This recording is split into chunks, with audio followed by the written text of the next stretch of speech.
Good morning, good afternoon and good evening my dear student. जिस भी समय आप इस वीडियो को देख रहे हैं, आप जानते हैं सीबीएसई 10th क्लास ज्योग्राफी का 6th चैप्टर है, दैट इज मैन्युफैक्चरिंग इंडस्ट्री।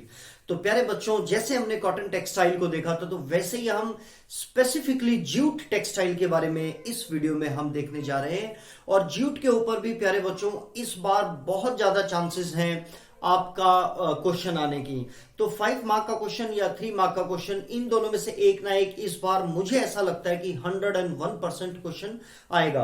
तो आप देखेंगे कि जूट के ऊपर स्पेसिफिकली स्टार्टिंग में तो हम देखेंगे what are the goody goody things about the jute, है ना, उसकी कुछ बेसिक हिस्ट्री हो गया या उसका कुछ बेसिक्स को हम समझेंगे।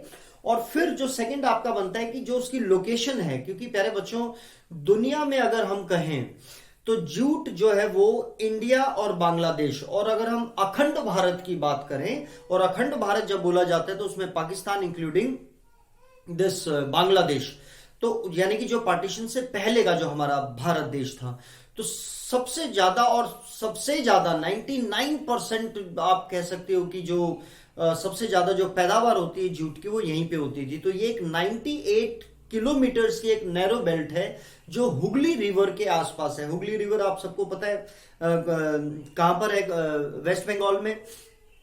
तो वो 3 किलोमीटर वाइड है। तो यहीं पे maximum jute of the world produce होता है। ठीक है प्यारे बच्चों, तो इसमें हमें जो समझना है, और थर्ड जो आपका क्वेश्चन इसमें बन रहा है, challenges faced by the jute. और जब भी टेक्सटाइल के बारे में बात की जाए प्यारे बच्चों, चाहे वो कॉटन हो चाहे वो जूट हो, तो उसमें जो कंपटीटर है वो सिंथेटिक है ना। आपको पता है सिंथेटिक जो है, हमने कॉटन में भी देखा और उसमें भी। तो जब हम इसकी गुडी गुडी देखते हैं तो इंडिया इज द लार्जेस्ट, यहां पर एक बात ध्यान देने की है, पहले और दूसरे में largest producer of raw jute, है ना, रॉ यानी कच्चा जूट जो है, एंड गुड्स, जूट गुड्स। तो दुनिया में सबसे ज्यादा जो रॉ जूट है वो भारत में पैदावार होती है, और गुड्स जो है वो भी भारत में पैदा होती हैं। India is the largest producer of the raw jute and jute goods, यानी कि जूट से जो बनी हुई चीजें वो भी भारत में सबसे ज्यादा हैं। But India at second place as an exporter after Bangladesh. लेकिन एक्सपोर्ट के मामले में आप वैसे भी समझ सकते हो, बांग्लादेश की जो पॉपुलेशन है एज कंपेयर टू इंडिया की पॉपुलेशन ये बहुत कम है ना। हम 135 करोड़ के जो है, मतलब हमारी पॉपुलेशन है, तो उस हिसाब से जो गुड्स हैं वो हमारे यहाँ पे रिक्वायर काफी हो जाती है, और हमारे यहाँ पे पैदावार है। तो रॉ मटेरियल जो है दुनिया का सबसे ज्यादा जो जूट का है वो भारत में होता है, और जो गुड्स इससे बनती है वो भी भारत में बनती है। उसके पीछे भी आप देखोगे कि गवर्नमेंट का किस तरीके से क्या रोल है। Most of the jute mills are located in West Bengal, mainly along the banks of the Hooghly river. तो हुगली रिवर के पास में जो उसके किनारे हैं वहां पर इसकी जूट मिल्स हैं। और सबसे पहली जूट मिल जो है रिसरा एक जगह है कलकत्ता के पास प्यारे बच्चों, 1855 में वहां पर वो स्टैब्लिश हुई थी। तो 1854 में कॉटन टेक्सटाइल, राइट, मुंबई, और फिर उसके बाद अगर हम जूट की बात करते हैं तो रिसरा, है ना। तो 1855 ठीक 1 साल बाद जूट की जो मिल है वो बनी थी। तो अब जब पार्टीशन होता है भारत का 1947 में, तो 3/4 जो एरिया है, मतलब काफी बड़ा एरिया होता है 3/4, वो जहां पर जूट उगाई जाती है वो बांग्लादेश के पास चला गया था, जिसको उस समय ईस्ट पाकिस्तान कहा जाता था। तो first jute mill in 1855 at Rishra near Calcutta. After partition jute mills remained in India.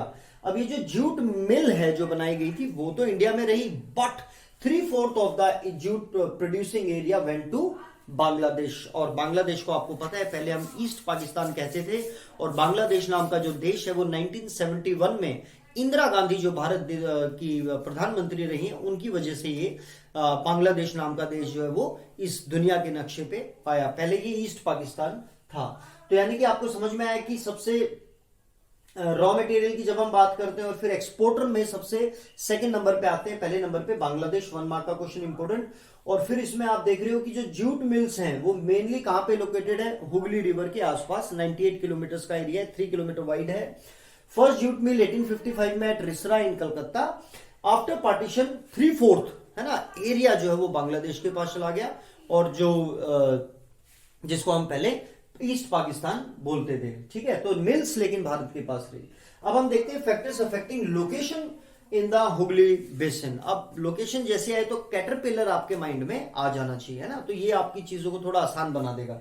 और वहां का कैटरपिलर है तो साथ में वहां का क्लाइमेट कंडीशन, वहां की इन्वायरमेंट, जो मॉइस्चर वहां पे चाहिए, वो सारी चीजें वहां पे अवेलेबल है। दैट्स वाई जो है वो वहां की लोकेशन बनी है for jute.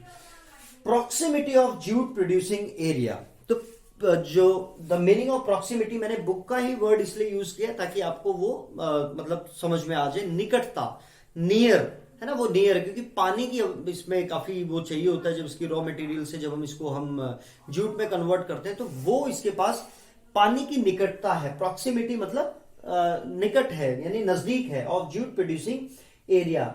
In expensive water transport, अब वाटर ट्रांसपोर्ट अगर आपको पता है एरोप्लेन से आप जाएंगे तो महंगा पड़ेगा, है ना, रेलवे रोडवेज से जाएंगे वो आपको उससे थोड़ा सस्ता पड़ेगा, रेल से जाएंगे उससे और सस्ता, और वाटरवेज के थ्रू आप जाएंगे तो वो और भी सस्ता पड़ेगा। तो inexpensive water transport supported by good network of, अब ये तो है ही है, इसके अलावा good network of railways, roadways and जो पोर्ट फैसिलिटी है, वाटरवेज, ये तीनों के तीनों यहां पर कहीं ना कहीं। और आपको पता है कलकत्ता को सबसे पहले ब्रिटिशर्स ने कलकत्ता को डेवलप किया था, है ना, और कलकत्ता से उनका सब कुछ स्टार्ट हुआ था।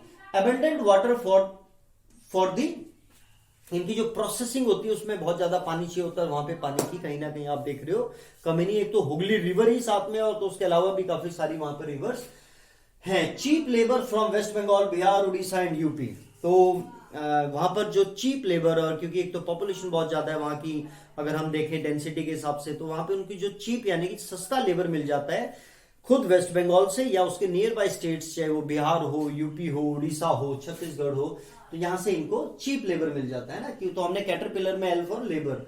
Kolkata as an large urban centre, और बहुत पुराने समय से कालिकता बोलते थे इसको, provides banking, insurance and port facilities for export of jute goods. और जूट, क्योंकि प्यारे बच्चों दुनिया में हम उसको एक्सपोर्ट करते हैं, काफी और कंट्रीज भी है जहां पर जूट की प्रोडक्शन होती है, नो डाउट, बट हम, क्योंकि मैंने बताया ना सबसे ज्यादा अगर देखा जाए तो यही बेल्ट है जो दुनिया में प्रोड्यूस करती है, तो एक्सपोर्ट के लिए इनको जो फैसिलिटीज है वो कोलकाता का जो पोर्ट फैसिलिटीज है वो उनको बैंकिंग, इंश्योरेंस के साथ साथ वो एक्सपोर्ट करने के लिए जो पोर्ट फैसिलिटी चाहिए वो भी प्रोवाइड कराता है।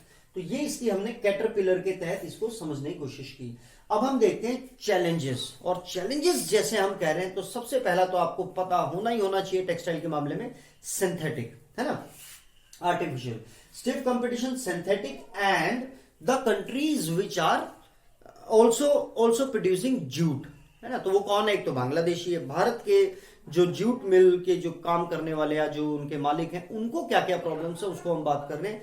पहली तो इंटरनेशनली हम देखते हैं सिंथेटिक, दूसरा जो है वो कंट्रीज जो जूट को प्रोड्यूस कर रही हैं, तो वो कौन कौन सी है, Bangladesh, Brazil, Philippines, Egypt and Thailand.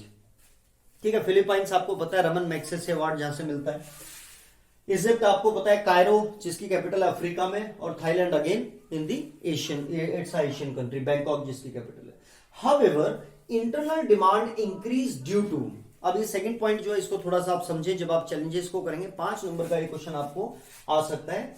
तो अब गवर्नमेंट ने ऐसी पॉलिसीज बना दी है भारत में कि बाहर तो इसको कंपटीशन हमने देख लिया, सिंथेटिक से है, ब्राजील से है, बांग्लादेश से है, फिलीपाइंस से है, इजिप्ट से है, थाईलैंड से है, लेकिन इंटरनली इसकी डिमांड जो है वो इंक्रीज हुई है भारत की अगर हम बात करें। क्यों, क्योंकि जो भारत की गवर्नमेंट है उसने मैंडेटरी कर रखा है उसकी पैकेजिंग वगैरह में इसको यूज करने के लिए, इसमें कोई कोताही नहीं बरती जाएगी कि आप सिंथेटिक यूज करो, नो, आपको क्या यूज करना है, जूट। तो इसलिए जूट जब आपको मैंडेटरी हो गया तो आपकी जो डिमांड है वो इंटरनल डिमांड जो है वो बढ़ गई। However internal demand increase due to, जो मैंने अभी आपको एक्सप्लेन किया, government policies to stimulate demand. अब डिमांड को अगर स्टिमुलेट करना है यानी कि उसको बढ़ाना है तो हमें जूट को डाइवर्सिफाई करना होगा।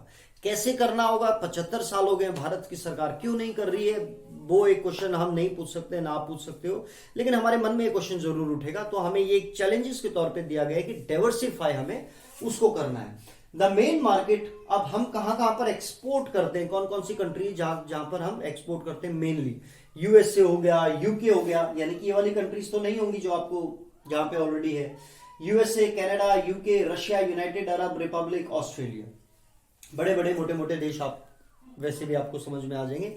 ये आपको लेकिन साथ में याद रखना है, स्टिफ कंपटीशन, BBPET, ठीक है, PET, Bangladesh, Brazil, Philippines, Egypt, Thailand, ये प्यारे बच्चों आप प्लीज याद रखें। इसके अलावा जो भी बड़ी कंट्री है, रशिया है, कनाडा है, USA है, ऑस्ट्रेलिया है, यहाँ पर हम एक्सपोर्ट करते हैं, हमारे ये बड़े मार्केट हैं। The growing global concern for environment friendly, अब आपको पता है हमने ज्योग्राफी के फर्स्ट चैप्टर में भी पढ़ा है कि इन्वायरमेंट जो है काफी उसके ऊपर क्लाइमेटिक कंडीशंस ठीक नहीं है। अब जैसे कि हम ऑर्गेनिक एग्रीकल्चर की तरफ जा रहे हैं, है ना, जिससे कि फर्टिलिटी सॉइल की बनी रहती है। अब अभी तक हम जो यूज कर रहे हैं उससे उसके कारण कितनी प्रॉब्लम्स आ रही हैं।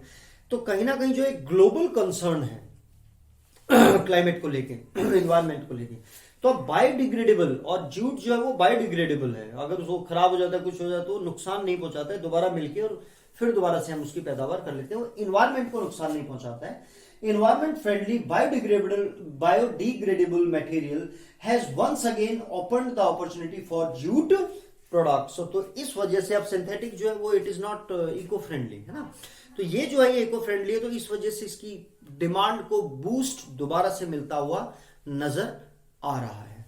तो हमने प्यारे बच्चों ये देखा कहाँ पे इसकी लोकेशन है, इसका इतिहास क्या है, किस तरीके से, फिर हमने देखा कि इसकी लोकेशन है ना, आई होप कि आप लोकेशन पे आराम से लिख सकते हैं, और फिर हमने इसके चैलेंजेस देखे जिसमें आपको स्टिफ कंपटीशन याद रखना है, और जो कंपिटिटर्स बाकी जो कंट्रीज हैं, चाहे वो ब्राजील है, चाहे वो बांग्लादेश है, इजिप्ट है, थाईलैंड है, फिलीपाइंस है, और कौन से हमारे मार्केट हैं, ठीक है, उसको हमें ध्यान रखना, और फिर जो इन्वायरमेंट की वजह से जूट को हम दोबारा से इसकी डिमांड को जो है बूस्ट मिल रहा है। अब हम देखते हैं कि आपकी बुक क्या कहती है। India is the largest producer of raw jute and jute goods and stands at second place as an exporter after Bangladesh. तो सेकंड किस में आ रही है और फर्स्ट किस में आ रही है आपको पता होना चाहिए।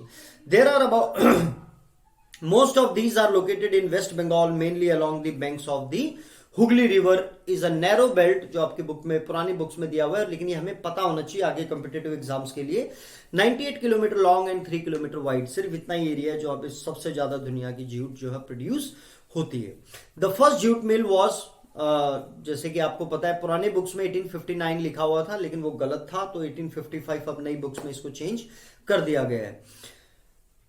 Factors responsible for their location in the Hooghly basin are proximity of the jute producing area, inexpensive water transport, यानी ट्रांसपोर्ट वाला पोर्शन आ गया कैटरपिलर से, supported by a good network of railways, roadways and waterways to facilitate movement of raw material to the mills, है ना, वो ये सारी चीजें उसको फैसिलिटेट करती हैं मिल्स तक पहुंचने में। Abundant water for processing raw jute, cheap labour from West Bengal and adjoining states of Bihar, Orissa and Uttar Pradesh. Kolkata as a large urban center provides banking, insurance and port facility for export of jute goods. Challenges faced by the industry include still competition in the international market from synthetic substitutes and from other competitors like Bangladesh, Brazil, Philippines, Egypt, Thailand. However, the internal demand has been increased. Internal demand of India has increased due to the government policy of mandatory use of jute packaging, है ना, jute packaging को mandatory कर रखा है government की तरफ से। To stimulate demand the products need to be diversified. The main market are USA, Canada, Russia, United Arab Republic, UK and Australia. The growing global concern for environment friendly and biodegradable material has once again opened the opportunity for jute products. तो यानी कि इस तरीके से हम देखते हैं कि जो बायोडिग्रेडेबल या जो इन्वायरमेंट को देखते हुए भी जूट की दोबारा से हमें जो है उसकी डिमांड को बूस्ट मिलने की उम्मीद है, और वो कहीं ना कहीं हमें मिल भी रही है। तो मैं ऐसी उम्मीद करता हूं प्यारे बच्चों, अगर आपको जूट के ऊपर एज अ होल क्वेश्चन आ गया तो आप लिख सकते हैं। इंडिविजुअल उसके चैलेंजेस या उसकी लोकेशन के बारे में पूछा गया तो भी आप लिख सकते हैं, और चैलेंजेस आपको आई होप आपको पता ही है। God bless you all, love you all.